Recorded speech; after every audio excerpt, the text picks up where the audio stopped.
Noches. Vamos a continuar con los temas de cardio. Hoy es la última clase, ya coordinado con el doctor Alfaro. A partir de mañana empezarían con neumología. Hoy vamos a revisar dos temas muy importantes en la práctica cardiológica. Una vez más, con algunos conceptos generales grandes, sobre la base de la cual ustedes deberían revisar más en detalle cada uno de los temas. Entonces, el primer tema que vamos a revisar ahora es el cor pulmonar, que como su nombre lo está indicando, pues es una afección del corazón y del pulmón. Nos vamos a mover hacia lo loco. ¿Qué tal? Así. ¿Cómo definimos el cor pulmonar en general? ¿Qué tal es el enfoque? Para hacer el diagnóstico de cor pulmonar, tenemos que tener alguna evidencia de afección, como su nombre lo dice, del pulmón o del sistema respiratorio, como quieran llamarlo, a nivel de cualquier instancia. La afección cardíaca es secundaria a este problema del corazón. ¿Qué tal es el enfoque? A ver. Cuando existe una alteración del lado derecho del corazón, simultáneo a una afección del lado izquierdo, se excluye el diagnóstico de cor pulmonar. Es frecuente que enfermedades cardíacas del lado izquierdo, cualquier enfermedad cardíaca del lado izquierdo, sea enfermedad valvular, una miocardiopatía, etcétera, produzcan una afección del lado derecho del corazón. Pero en este caso ya no se llama un cor pulmonar. Si hay cualquier afección del lado izquierdo del corazón, se excluye el diagnóstico de cor pulmonar. Esta enfermedad afecta más a personas mayores, por lo menos estadísticas internacionales indican de que la mayoría de las personas que tienen un cor pulmonar están relacionados con enfermedades pulmonares obstructivas crónicas, y fíjense que representa casi hasta un 10% de todas las enfermedades cardíacas. Lamentablemente, no hay un tratamiento en la mayoría de los casos que sea muy eficaz, por lo que estas personas tienen una sobrevida a largo plazo reducida hasta que no se demuestre realmente que las intervenciones mejoran este pronóstico.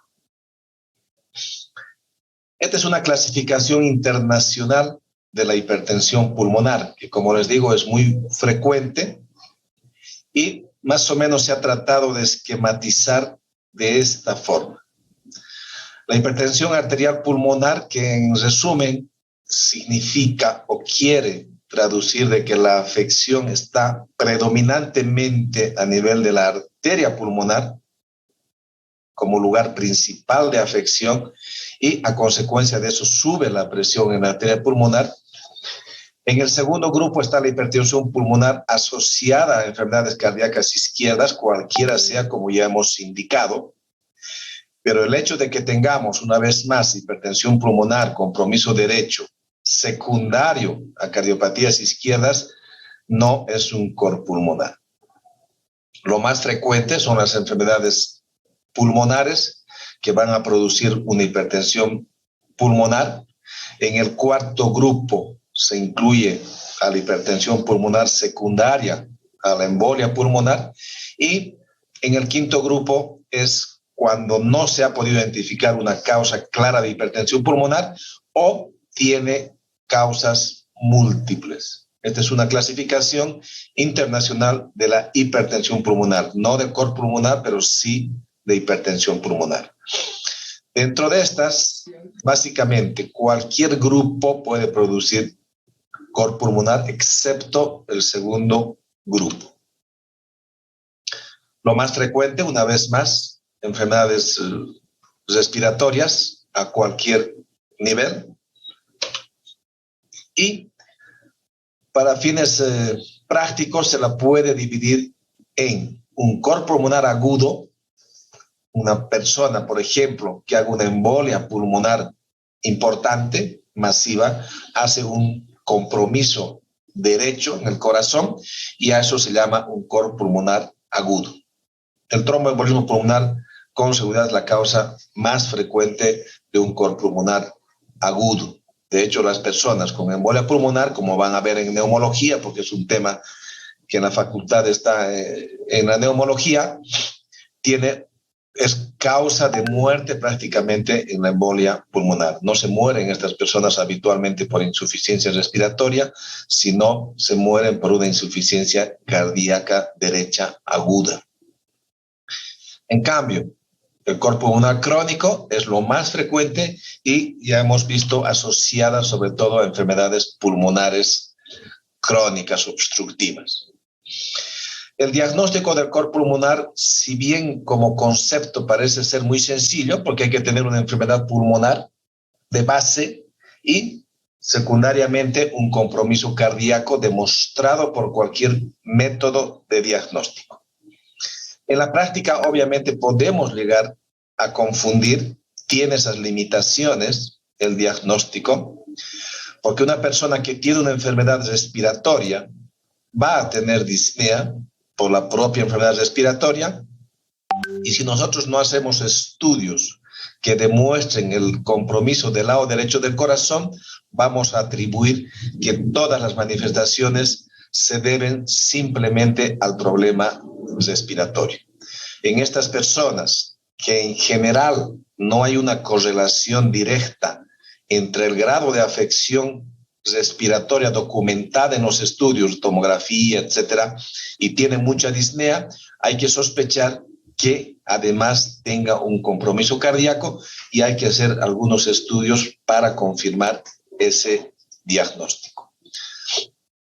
Las manifestaciones clínicas básicamente son compatibles con una falla cardíaca derecha. A veces las personas pueden tener un dolor torácico que nos puede confundir con una angina de pecho, pueden tener síncope y en estadios avanzados vamos a tener todos los signos de hipertensión pulmonar y falla cardíaca derecha. ¿Cómo hacemos el diagnóstico? Los péptidos natriuréticos, como han visto en la insuficiencia cardíaca en general, el cor pulmonar obviamente que lleva un cuadro de insuficiencia cardíaca derecha. En una radiografía habitualmente vemos datos de hipertensión pulmonar y de daño pulmonar que justifique el compromiso cardíaco derecho. En el electrocardiograma, como vamos a ver en algunas imágenes, vamos a tener también datos de compromiso del lado derecho del corazón y según muchas definiciones debería estar obligado a hacerse un cateterismo cardíaco derecho para medir directamente la presión pulmonar y certificar con mucha certeza de que realmente está elevada la presión pulmonar y no tener dudas. Si bien científicamente es lo que está recomendado, en la práctica no es fácil, tiene costos y habitualmente con una buena ecocardiografía tomamos muchas decisiones en esta enfermedad. La tomografía y la resonancia obviamente hoy en día son herramientas diagnósticas muy útiles porque nos permiten diagnosticar enfermedades como las enfermedades intersticiales pulmonares que con una radiografía puede no mostrar su real magnitud y a veces inclusive no nos permite hacer el diagnóstico. Como les decía, en una radiografía de tórax vamos a buscar datos de hipertensión pulmonar. Esto lo están viendo seguramente ya en radiología. Un dato que se toma en cuenta es el diámetro de la arteria pulmonar en su rama descendente derecha y cuando es más de 20 milímetros habitualmente es un dato que apoya a la hipertensión pulmonar. Vamos a tener datos de crecimiento ventricular derecho y obviamente con una arteria pulmonar prominente. Son datos todos que apuntan hacia una hipertensión pulmonar. Esto ya lo han visto también en electrocardiograma. Vamos a evidenciar hipertrofia ventricular derecha, pero hay que recordar que el electrocardiograma tiene baja sensibilidad para detectar hipertrofia ventricular, sobre todo derecha. ¿Eso qué quiere decir? Que para que veamos en el electrocardiograma hipertrofia, realmente tiene que haber una hipertrofia muy importante. Puede existir hipertrofia ventricular derecha y también izquierda sin que se manifieste en el electrocardiograma. Si hacemos otros métodos como ecocardiografía, tomografía, podemos ver hipertrofias sin que en el electrocardiograma ya se pueda hacer el diagnóstico. Cuando se ve evidentemente, como en este caso, una gran hipertrofia, pues tiene una alta especificidad de que realmente la persona tiene hipertrofia. La ecocardiografía, ya decíamos, hoy en día es un excelente método de diagnóstico que en la mayoría de las personas nos permite aportar muchos datos para el diagnóstico y tratamiento, como cuantificar la presión pulmonar, medir las cavidades, etcétera. Es un método de diagnóstico bastante accesible, no es caro, y felizmente cada vez los hospitales, las clínicas tienen de disponibilidad de equipos ecocardiográficos cada vez más sofisticados. En la tomografía de tórax también vemos las arterias pulmonares, cómo está el grosor, con mayor sensibilidad que una radiografía, evidentemente. En muchos lugares la radiografía prácticamente ha sido desplazada por estudios tomográficos. Lo mismo está sucediendo en nuestro medio, felizmente. Y obviamente, además de mostrar datos de hipertensión pulmonar, pues nos va a mostrar alteraciones respiratorias que justifiquen el compromiso cardíaco derecho y por tanto nos ayudan a hacer el diagnóstico de un cor pulmonar. La resonancia magnética, también excelente método. Lamentablemente todavía acá no hay muchos equipos que permitan hacer programas cardíacos en resonancia y tiene todavía un costo elevado. Es de esperar obviamente que en los próximos años se mejoren los equipos, la gente que esté entrenada y vaya bajando el costo. Pero es un excelente método de diagnóstico. Como ya habíamos adelantado en la definición misma, hoy en día se incluye que esta presión debería estar confirmada por un cateterismo cardíaco derecho. ¿Y qué tenemos como datos? Que la presión media de la arteria pulmonar tiene que ser más de 25 milímetros de mercurio y con un capilar bajo, menor a 15. Recuerden ustedes que la presión capilar pulmonar traduce lo que está sucediendo en el lado izquierdo del corazón. Por tanto, si tenemos un capilar elevado, quiere decir que hay compromiso del lado izquierdo del corazón, lo cual debería excluirnos el diagnóstico de cor pulmonar. Si tenemos hipertensión pulmonar y además tenemos un capilar elevado, no podemos decir que es un cor pulmonar, sino es un compromiso cardíaco derecho, probablemente secundario a un problema cardíaco izquierdo, que es lo que sucede, por ejemplo, en una estenosis mitral. Tiene un capilar elevado, es la alteración primaria, y secundariamente se va a afectar la arteria pulmonar. Entendiendo un poquitito estos conceptos, es que podemos orientarnos hacia el tratamiento. ¿Qué es lo que vamos a hacer en el tratamiento?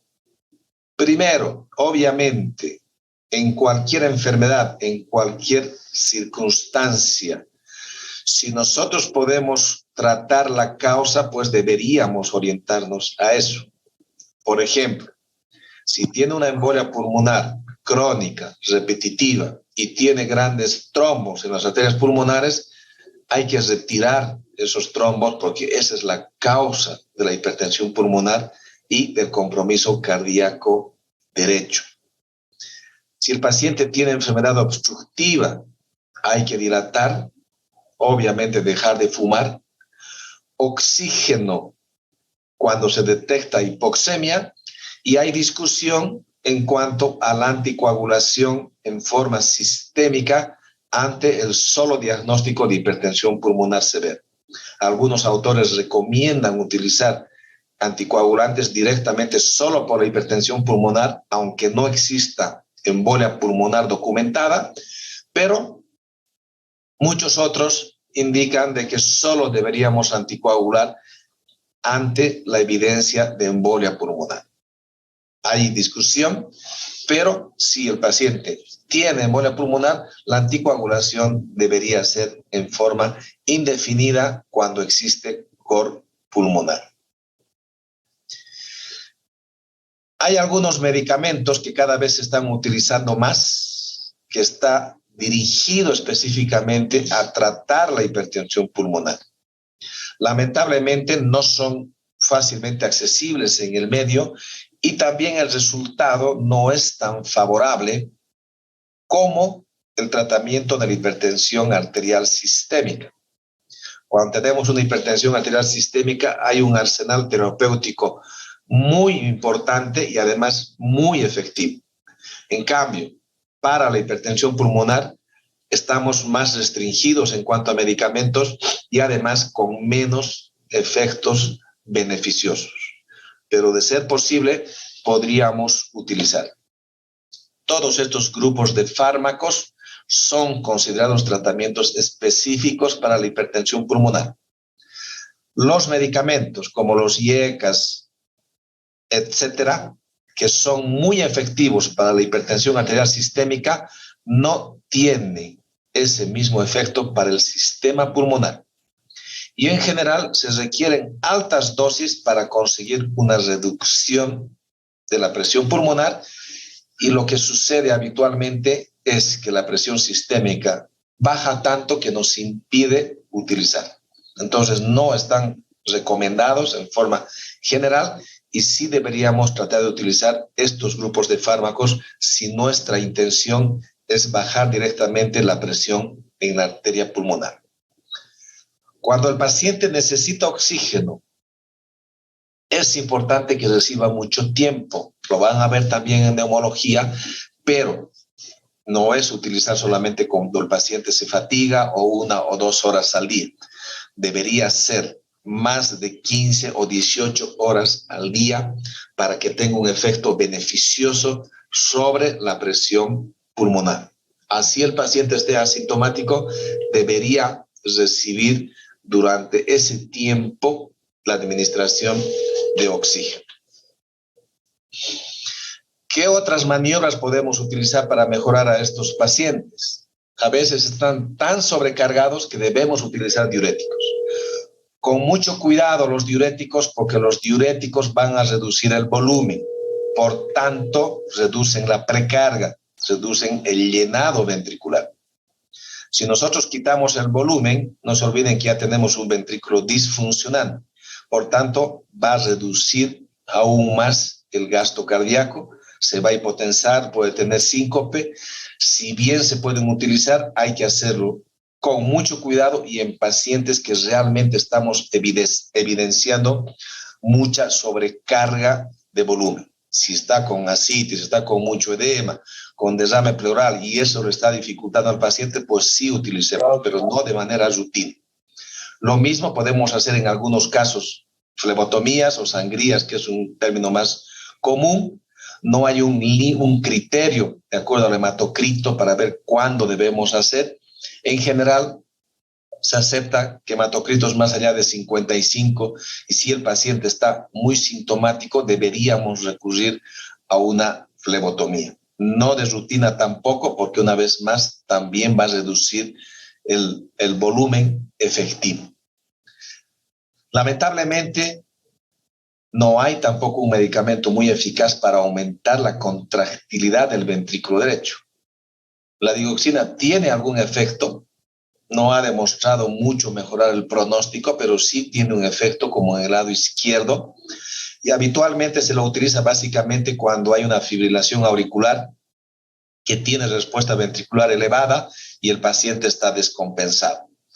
Lo mismo que los inotrópicos en forma endovenosa, obviamente que sí tienen efecto, pero es un efecto transitorio, y habitualmente se utiliza cuando hay una causa reversible, por ejemplo, una embolia pulmonar masiva que esté dando una falla cardíaca derecha aguda, que puede ser la causa de muerte, pues utilizamos inotrópicos endovenosos en paralelo, por ejemplo, a hacer una trombolisis pulmonar o una embolectomía pulmonar. En esos casos es muy útil, pero si no hay una causa que podamos corregirla, en general, estas personas que llegan a hacer falla cardíaca, choque cardiogénico, tienen una mortalidad muy elevada.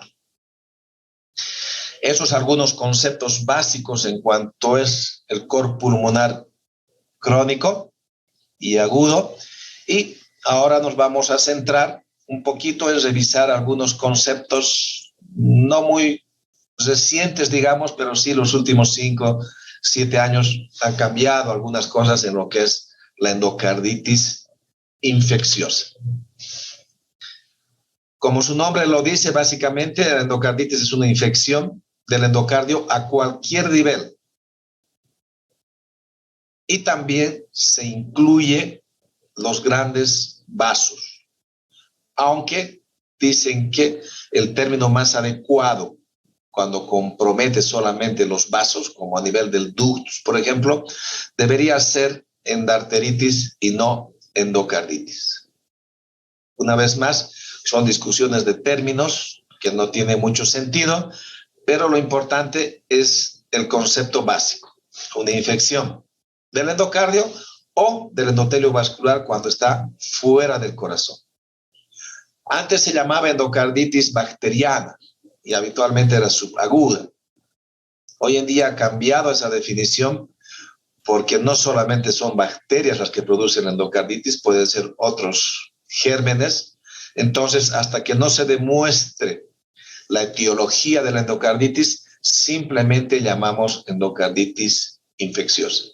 Si hemos aislado una bacteria, pues estamos autorizados a decir que es una endocarditis bacteriana.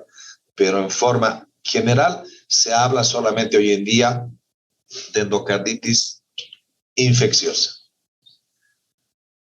No solamente las cardiopatías, más frecuentemente cardiopatías congénitas cianóticas, son factores de riesgo para que una persona tenga endocarditis. El uso de drogas predispone a la endocarditis porque habitualmente no se cumplen pues todas las normas de asepsia y van a anidarse los gérmenes a nivel del corazón y producir endocarditis. Las enfermedades valvulares son factores de riesgo. Obviamente, cuando tú tienes una prótesis cardíaca, al ser un material extraño y de diferentes características al endotelio, la válvula normal, predispone a la endocarditis y hoy en día hay muchos dispositivos que se utilizan, marcapasos, desincronizadores, desfibriladores, etcétera, que predisponen también o tienen el riesgo de infectarse y producir una endocarditis. Lamentablemente, la mortalidad de una endocarditis es elevada. Si no se trata adecuadamente una endocarditis, se dice que la mortalidad es cercana al 100%. No hay una curación espontánea de una endocarditis. Con tratamiento, inclusive una mortalidad del 25 al 30%. Por tanto, es una enfermedad grave que deberíamos diagnosticarla rápidamente y hacer un diagnóstico oportuno. La etiología, los gérmenes que producen endocarditis son variables de acuerdo a los países, de acuerdo a la edad de las personas y de acuerdo a si tienen o no algún predisponente como la drogadicción. Pero sin lugar a dudas, hoy en día los estafilococos son los más frecuentes gérmenes productores de endocarditis, por lo menos a nivel de literatura internacional. Acá hay unos trabajos no muy grandes donde han demostrado que posiblemente en nuestro medio, quizás por lo menos hace unos 5 o 7 años, todavía los estreptococos eran los gérmenes más frecuentes. No tengo conocimiento de un estudio último local que nos diga cuál es la realidad, pero me imagino que estamos más con estáfilos que con estrepto, pero es una suposición que deberíamos nosotros verificar. Los enterococos están dentro de los otro grupo de gérmenes que produce endocarditis y puede en menor grado ser gérmenes gram negativos, hongos, y un porcentaje no vamos a identificar el germen. Para que se produzca una endocarditis habitualmente tienen que interactuar factores del huésped, tiene que existir una bacteremia y obviamente influye las características de los microorganismos. Ya hemos visto cuáles son los factores del huésped de la persona que predispone a una endocarditis. La bacteremia habitualmente es muy frecuente, pero cuando no existe un predisponente, habitualmente los gérmenes pueden circular y no anidarse a nivel de las válvulas. Y fíjense ustedes, actividades cotidianas como el cepillado de los dientes, la sola masticación, pueden producir bacteremia. Es habitual que exista bacteremia, pero no va a pasar nada con la persona en la mayoría de los casos. Eso se llaman bacteriemias espontáneas. En cambio, las secundarias son, por ejemplo, después de procedimientos dentales, gastrointestinales, etcétera, donde por la manipulación van a circular los gérmenes. Cuando existe bacteremia y un corazón completamente normal, una vez más, habitualmente los gérmenes circulan y no producen endocarditis. Pero cuando hay enfermedad, sí van a producir endocarditis o sí existe mayor riesgo de que produzcan endocarditis. Y es importante también considerar las características de los microorganismos. La endocarditis bacteriana subaguda habitualmente tiene una enfermedad cardíaca previa sobre la cual se anidan los gérmenes. En cambio, en las agudas, más por estáfilos, la mayoría de las personas tienen un corazón estructuralmente normal, pero al ser gérmenes de alta virulencia, se van a anidar en el corazón, así no tenga una enfermedad previa. Por tanto, no hay que esperar necesariamente para diagnosticar una endocarditis que la persona tenga una enfermedad cardíaca previa. Puede producirse por gérmenes muy virulentos con corazones estructuralmente normales. Los estreptococos se dice que tienen unos sistemas especiales que se adhieren al endocardio. Por eso es que aunque no sean muy virulentos, son gérmenes frecuentemente productores de endocarditis.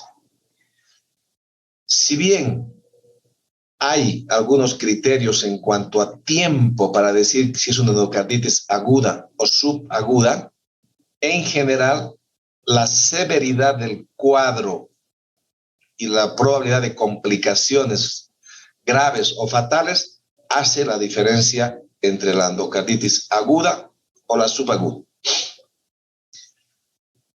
La aguda es más frecuente en personas con válvulas prácticamente normales, ya lo habíamos dicho, frecuentemente producido por estafilococos, destruye rápidamente la válvula y si no hacemos un tratamiento adecuado, se mueren habitualmente en menos de 6 semanas. Esa es la evolución en grande de lo que es una endocarditis aguda. En cambio, la subaguda, que era lo más frecuente antes, la clásica, eran personas con válvulas anormales, el germen más frecuente, el estreptococo, poco frecuente la destrucción de las válvulas y las metástasis, y la paciente podía estar 6 meses a 1 año con una endocarditis y no fallecía. Por eso es que venían los grandes signos clásicos de endocarditis que hoy en día prácticamente ya no los vemos. Otra forma de clasificar, entre comillas, la endocarditis es de acuerdo a qué tipo de válvula tienes. Si es una válvula nativa, es decir, la válvula que tienes originalmente, que no ha sido operado, se llama así, endocarditis en válvula nativa, y personas que han tenido un reemplazo de la válvula. Endocarditis en válvula protésica, que esta puede presentarse rápidamente después de una intervención. Antes solamente se decía hasta los 2 meses, pero hoy en día se ha extendido hasta los 12 meses. Se sigue llamando todavía precoz. Y más allá de los 2 meses o 12 meses, ya sería una endocarditis tardía. ¿Por qué es importante esto? Porque en la endocarditis precoz habitualmente son gérmenes intrahospitalarios. Se considera que la infección ha sucedido en el perioperatorio. En cambio, cuando ya ha pasado más de 1 año, se considera que los gérmenes son gérmenes habituales, no intrahospitalarios, sino habitualmente extrahospitalarios. El pronóstico y el manejo es completamente diferente.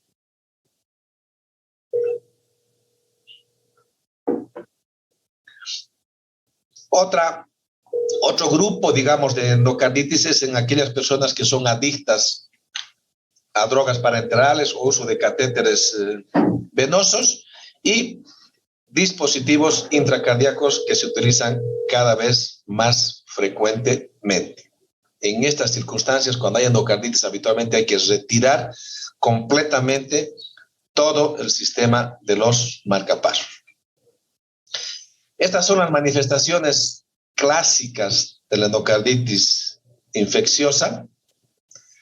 Fiebre es lo más común, lo más frecuente, y hay que estar atentos cuando la persona tiene fiebre y tiene algún factor predisponente y no encontramos una causa clara. Hay que sospechar que no se trate de una endocarditis. Si la persona tiene fiebre y tiene soplo, pues alta probabilidad de que si no tiene otra causa va a ser una endocarditis. Se puede diagnosticar a veces una endocarditis ya después de que ha producido alguna complicación como una embolia, por ejemplo. Al igual que en el infarto, a veces diagnosticamos el infarto después de que ha tenido, o la embolia, después de que ha tenido una embolia, vemos el electro y encontramos un infarto. Lo mismo a veces nos sucede con la endocarditis, que hacemos diagnósticos, digamos, por presencia de alguna complicación. Estas manifestaciones clínicas clásicamente descritas en la endocarditis se la ve cada vez menos frecuente. Estas manifestaciones eran más frecuentes cuando la evolución era subaguda. Hoy en día no tenemos ya grandes chances de tener estas manifestaciones que son muy interesantes, pero como les digo, hoy en día poco frecuentes. ¿Qué tenemos que hacer ante la sospecha de una endocarditis? Exámenes complementarios que nos aporten para hacer el diagnóstico o valorar complicaciones. En el examen de sangre en general no hay nada específico, obviamente datos de infección o inflamación, pero ninguna cosa característica para la endocarditis. Es imprescindible hacer los hemocultivos, que no sé por qué en Cochabamba, por lo menos en nuestra práctica, no es tan frecuente de encontrar positivos como dice la literatura internacional. La literatura internacional dice que los hemocultivos son positivos en más del 90% de los casos de endocarditis. Acá vemos menos frecuentemente, quizás por uso precoz de algunos antibióticos, quizás por los medios de cultivo que se utilizan. Hay muchas causas, pero no es tan frecuente de encontrar positividad en los hemocultivos. Es importante porque el hemocultivo positivo es un criterio mayor para el diagnóstico, como vamos a ver en pocas diapositivas, y debemos tomar varias muestras, y para gérmenes aerobios y anaerobios. La bacteremia es constante en la endocarditis, no es necesario esperar picos febriles. Se toman las muestras independientemente del pico febril. Y lo mínimo que deberíamos tomar son 3 series separados habitualmente por 30 a 60 minutos, por lo menos, salvo que el paciente esté descompensado. Si nos da tiempo, es mejor tomar con calma de sitios diferentes, además, por lo menos 3 series de hemocultivos. Los hemocultivos negativos, ya hemos dicho, probablemente se vean por una parte por un tratamiento antibiótico previo o características especiales de los gérmenes para hacer un crecimiento en sistemas de cultivo. En la orina podemos ver datos de inflamación prácticamente renal, como es la hematuria o la proteinuria. Es frecuente ver esto en la endocarditis. También se puede ver en otro tipo de infecciones, evidentemente. En el electrocardiograma no nos ayuda a hacer el diagnóstico, pero sí, sobre todo en la endocarditis de válvula aórtica, es importante hacer un seguimiento del electrocardiograma porque puede producir bloqueos aurículo-ventriculares. En la radiografía de tórax, nada específico nuevamente, sí podemos tener datos de falla cardíaca. Cuando es del lado derecho podemos tener algunos infiltrados en el pulmón, una embolia pulmonar, y hay que ver, como les decía, algunos datos a veces de algunas otras enfermedades que predisponen a la endocarditis. Una vez más, la ecocardiografía en cardiología es un método accesible, muy bueno, pero obviamente hay que conocer sus limitaciones. No toda endocarditis podemos ver en la ecocardiografía, ni siquiera con el transesofágico, dependerá del tamaño, de las características de la persona y obviamente también del equipo y del operador. Se dice que con una ecocardiografía transtorácica podemos diagnosticar en un 60-75% más o menos las endocarditis. En cambio, si utilizamos una transesofágica, la posibilidad que diagnostiquemos es más alta. Llega a más del 90% con la transesofágica. No es necesario hacer a todo el mundo de entrada una transesofágica. Si tenemos la suerte de hacer una transtorácica y encontrar una endocarditis, pues es una gran cosa porque la transesofágica requiere un transductor especial y la persona que esté además más entrenada. ¿Cuáles son los criterios, digamos, actuales? Como en 2015 creo que han sido un poquito modificados estos criterios nuevamente. La última modificación que yo sepa, por lo menos, data más o menos de esa época. El diagnóstico definitivo de endocarditis podemos hacerlo desde el punto de vista patológico o lo que más nos interesa a nosotros desde el punto de vista clínico. Desde el punto de vista patológico, obviamente, si podemos tomar una muestra de una vegetación en el corazón o de una embolia y demostramos gérmenes, pues hacemos el diagnóstico patológico de endocarditis. En la parte clínica, tenemos que tener, para decir que tiene endocarditis infecciosa, 2 criterios mayores que vamos a revisar ahora, un criterio mayor más 3 menores o 5 criterios menores.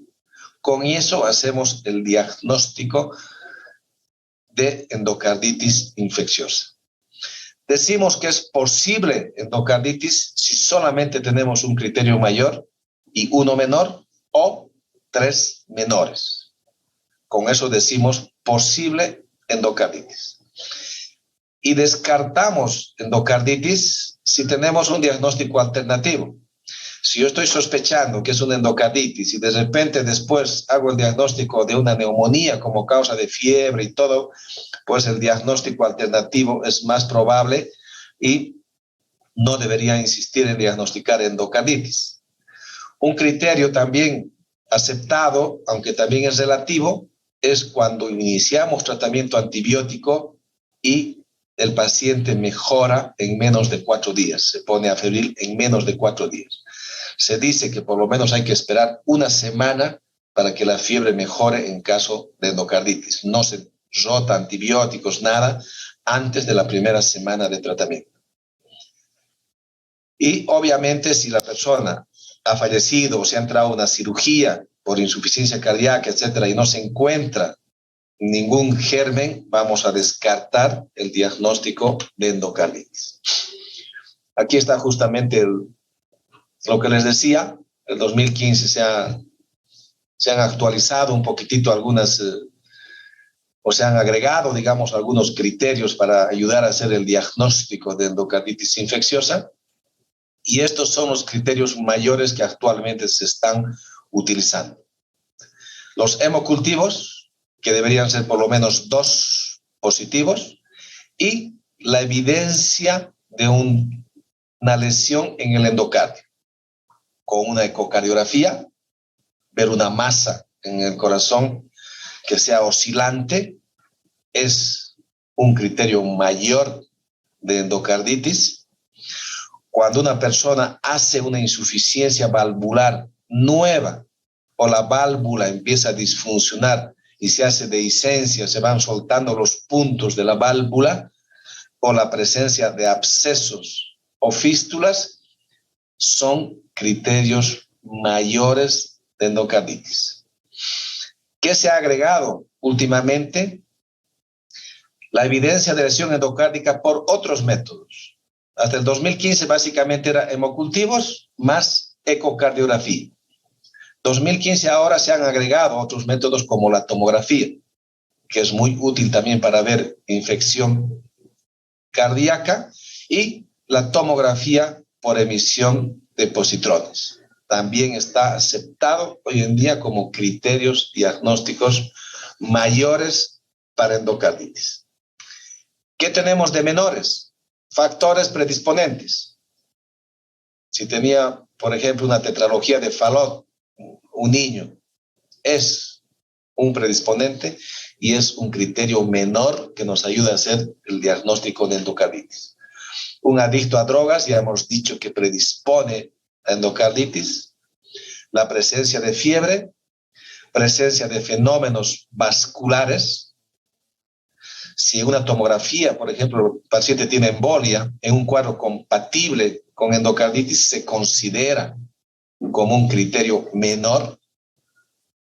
Estos criterios menores y mayores que se han incluido últimamente con métodos de diagnóstico ayudan a definir y a tratar a estas personas como endocarditis, cosa que antes no sucedía y seguíamos tratándolos como posibles endocarditis. Fenómenos inmunológicos a cualquier nivel son criterios menores. Cuando son hemocultivos positivos, pero no son gérmenes típicos de endocarditis, no son estáfilos, no son estreptos, no son enterococos, etcétera, se considera solamente como un criterio menor, porque es probable que tenga otro tipo de infección y no sea una endocarditis. Si no encontramos bacterias, pero vemos demostración serológica por algún método y vemos riquezas, etcétera, es un criterio menor. Y hay algunas alteraciones ecocardiográficas, que no sea una masa oscilante, pero vemos algo sospechoso, pues también es un criterio menor. Una vez más, recordarles que para hacer el diagnóstico necesito 2 criterios mayores, un criterio mayor más 3 menores o 5 menores. De todos estos criterios que los hemos revisado. ¿Por qué es tan elevada la mortalidad de la endocarditis? Porque puede producir muchas complicaciones. Insuficiencia cardíaca, abscesos, bloqueos, embolia no solamente cerebral, también coronaria, aneurismas, insuficiencias valvulares con falla cardíaca aguda habitualmente que requieren cirugías de urgencia. Las prótesis dejan de funcionar y hay que operar rápidamente con una elevada mortalidad. Puede producir perforaciones del septum interventricular, infartos renales, por eso es que tiene una elevada mortalidad. El tratamiento de la endocarditis infecciosa es complejo, las guías también van cambiando y básicamente aquí hay que recordar 2 conceptos muy importantes. Lo ideal es hacer un tratamiento dirigido una vez que se tenga el hemocultivo positivo y se ha identificado el germen y la sensibilidad a los antibióticos. Eso es lo que deberíamos hacer. Si seguimos las guías, deberíamos esperar que el 95% de los endocarditis tengan un hemocultivo positivo, lo cual nos ayuda a seleccionar el tratamiento antibiótico. Hago dirigido al germen que voy a cultivar. Lamentablemente en nuestro medio, como les decía, es menor la positividad de los hemocultivos en la endocarditis y hay una discusión de si vale la pena o no hacer un tratamiento empírico inicial en toda endocarditis. Tratamiento empírico, ¿qué quiere decir? Que todavía no he identificado el germen. Si vale la pena o no darle el tratamiento inicial de acuerdo a la sospecha más o menos de qué tipo de endocarditis vaya a tener. Las recomendaciones hoy en día dicen que si el paciente está estable, es mejor esperar los resultados del hemocultivo para hacer un tratamiento dirigido a ese germen. Pero cuando el paciente no está estable, deberíamos iniciar un tratamiento empírico inicial antes de que lleguen los resultados de los hemocultivos, que tardan algunos días y hasta semanas en algunos casos en hacerse positivo. ¿Cuáles son los esquemas recomendados? Pues hay varios esquemas recomendados. En este caso, es esta recomendación para hacer un tratamiento empírico en pacientes críticos, que es lo que está más aceptado. Si el paciente está muy mal, pues hago un tratamiento empírico inicial antes de que lleguen los hemocultivos.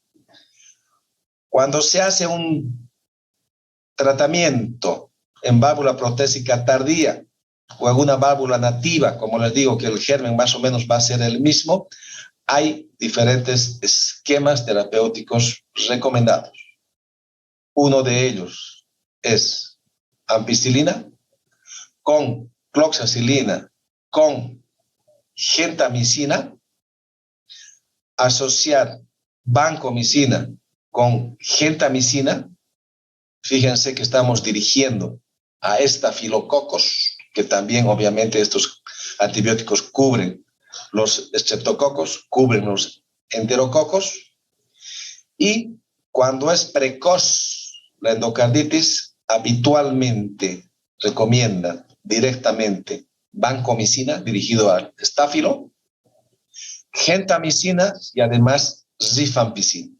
El esquema es complejo y habitualmente, como les decía, cuando es precoz hay que retirar la prótesis, sea válvula, sea marcapaso, sea desfibrilador, habitualmente se lo tiene que retirar, si no el paciente no va a controlar la infección o si controla va a tener recidiva. Cuando ya se ha identificado el germen, pues hacemos el tratamiento dirigido, específico a ese germen. En ese caso, los tratamientos son mucho más sencillos, por decirlo así, por ejemplo, para un estreptococo, que hay varios esquemas aprobados, recomendados para tratar un estreptococo. Puede ser suficiente, por ejemplo, utilizar un antibiótico, en este caso, por ejemplo, puede ser ceftriaxona sola, que es la tendencia hoy en día, en lugar de utilizar penicilina, o la cantidad de dosis que hay que dar en el día.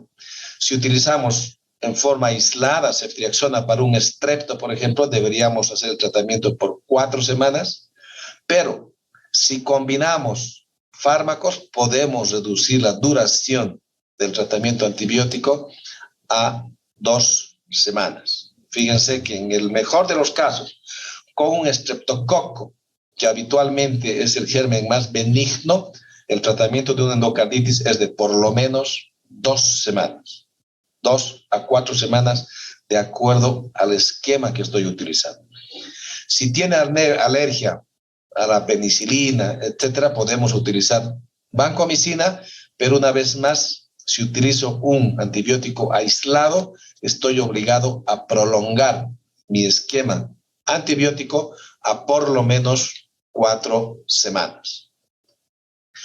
Algunas personas con endocarditis necesitan un tratamiento quirúrgico. La presencia de insuficiencia cardíaca avanzada, aguda, es indicación de cirugía. Salvo que tengas una insuficiencia cardíaca leve, que sea rápidamente compensada, podría evitarse eventualmente una cirugía cardíaca. Pero si tiene insuficiencia cardíaca avanzada, aguda, no hay que esperar demasiado tiempo, porque intentando compensar la insuficiencia cardíaca, habitualmente el paciente va a fallecer. Entonces, habitualmente la recomendación es operar precozmente a estas personas. Después de 7 días que la persona ha estado con tratamiento antibiótico, si sigue con datos de infección, se vuelven a repetir los hemocultivos, y si hay datos de infección activa, habitualmente estas personas van a requerir también una intervención quirúrgica. Lamentablemente los antibióticos no se concentran adecuadamente a nivel del endocardio, y por eso se utilizan esquemas prolongados y de dosis elevadas. La embolia a repetición es una indicación más relativa, depende, dicen, un poquito del tamaño de la vegetación. Vegetaciones más de 10 o 20 milímetros tienen más riesgo de hacer embolia. Entonces, cuando hay estos abscesos, etcétera, y son grandes, habitualmente se recomienda una cirugía. Si hay un absceso en el septum, no hay forma de tratar con fármacos, no se va a concentrar, como les decía, el antibiótico, y hay que operar. Si hay reciditis, es recidiva, sí. Y cuando hay hongos se hace un tratamiento mixto, tratamiento antimicótico, pero sabiendo de que eso no va a solucionar en forma aislada la endocarditis. Además, debo hacer una intervención quirúrgica, con lo cual sí voy a poder controlar la infección. Las últimas 2 o una diapositiva debe ser prevención de una endocarditis infecciosa. Si ustedes leen y cuando revisen el tema de enfermedades valvulares, a partir del 2008 hay 2 criterios diferentes. Antes del 2008 se decía que había que hacer profilaxis en toda persona que tiene enfermedad valvular, por ejemplo, antes de hacer un procedimiento dental. Esa era la recomendación. A partir del 2008 se han cambiado estas recomendaciones. Ya no se recomienda hacer tratamiento profiláctico en todas las personas que tienen enfermedad valvular, sino solamente en algunas personas de alto riesgo. ¿Por qué? Porque se ha hecho una revisión y se ha visto que no tenía mucho sustento científico el recomendar hacer este tipo de profilaxis. Pese a eso, pese a que existen dudas respecto a la real utilidad de hacer una profilaxis en personas de alto riesgo, hoy en día todavía está recomendada la profilaxis antibiótica antes de realizar, por ejemplo, un procedimiento dental. ¿Quiénes se consideran estos pacientes de alto riesgo? Personas que tengan prótesis. Ya hacer una cirugía cardíaca es alto costo, es compleja. Si se infecta una prótesis, pues peor todavía, es más complejo. Entonces, ¿qué dicen las recomendaciones? ¿Tienes prótesis valvular? Mejor haz tratamiento antibiótico, profiláctico. Aunque no esté plenamente demostrado en estos casos, mejor hacer. Pacientes que ya han tenido una endocarditis previa, puede haber alguna predisposición de la persona a hacer endocarditis, entonces háganle prevención. Pacientes con cardiopatía congénita cianóticas, como un falot, háganlo. Si tiene material protésico, hasta los 6 meses después de la intervención, cuando se ha cerrado una CIB, etcétera, hacemos prevención. Y algunos recomiendan hacer prevención en personas que han tenido enfermedad valvular después de un trasplante cardíaco. Ya llegar a un trasplante es una proeza, y si se infecta una válvula en una persona trasplantada, pues va a ser un desastre. Entonces dicen, en estos grupos de personas de muy alto riesgo, vale la pena todavía hacer profilaxis. Si no, no es necesario. Toda estenosis mitral, toda estenosis aórtica, insuficiencia mitral, el solo daño valvular no es indicación de hacer un tratamiento antibiótico profiláctico. ¿Por qué? Porque no se ha demostrado y además dicen que es mucho más importante manejar, por ejemplo, una boca sana a realizar tratamientos antibióticos solamente en circunstancias especiales. Y hemos visto que hay bacteriemias espontáneas con la masticación, etcétera. Hay bacteriemias espontáneas y si la boca está descuidada, pues van a haber mayores gérmenes y van a producir esto. Por tanto, dicen hoy en día que es más eficaz tener una boca limpia que hacer antibióticos en todas las personas. ¿Qué utilizamos? Habitualmente amoxicilina. Hoy en día se recomienda una sola dosis antes de cada procedimiento. Habitualmente 1 hora antes del procedimiento. Si tiene alergia a la amoxi o a la ampicilina, se utiliza clindamicina. Como les digo, una sola dosis. Antes se decía a las 6 horas otra dosis, hoy en día ya no. Con una dosis es suficiente. Muy bien, jóvenes. Esos son los temas que me ha tocado presentarles. Ha sido todo un gusto y espero que les vaya muy bien en sus evaluaciones. Tienen todas las diapositivas que les he enviado. Cualquier duda que tengan me pueden hacer llegar. Cualquier requerimiento que tengan, estamos para servirles. Que les vaya muy bien. Adiós.